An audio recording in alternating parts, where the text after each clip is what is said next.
Hi guys! Hi everyone! Good morning! 1 a.m. in the morning at hindi pa tayo inantok guys. So makipagchikahan muna tayo.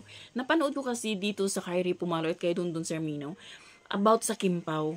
Meron daw reliable source si Dundun na nagsabing magpapakasal na daw si Kim Chu at saka si Paulo sa 2026.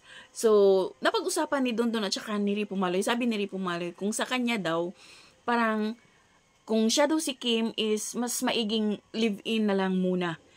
Huwag na munang magpakasal.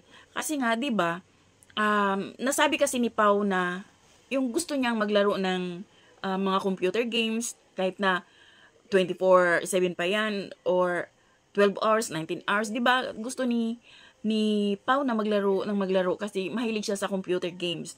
Kaya nga sinabi nga ni Kim nung isang beses na meron silang interview na sinabi ni Kim na 12 hours lang, parang ganyan. So nabalikan nila ni Ripo Maloy na parang kung siya daw si Kim, live-in na lang muna. Kasi 'di ba, hindi niyo pa kasi kilala yung isa't isa. Kapag mahirap kapag kasal na tapos meron kayong hindi mapagkasunduan or mawalan din sa hiwalayan.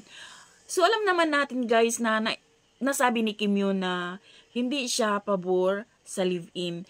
Kasi nga, dalagang Pilipina, di ba? Dalagang Pilipina si Kim at hindi siya talaga pabor sa mga ganong sit-up. 26 pa naman, so ilang months pa. Titingnan natin kung totoo ba yung mga lumalabas ngayon na balita na magpapakasal sila sa 2026. So, yun lang guys.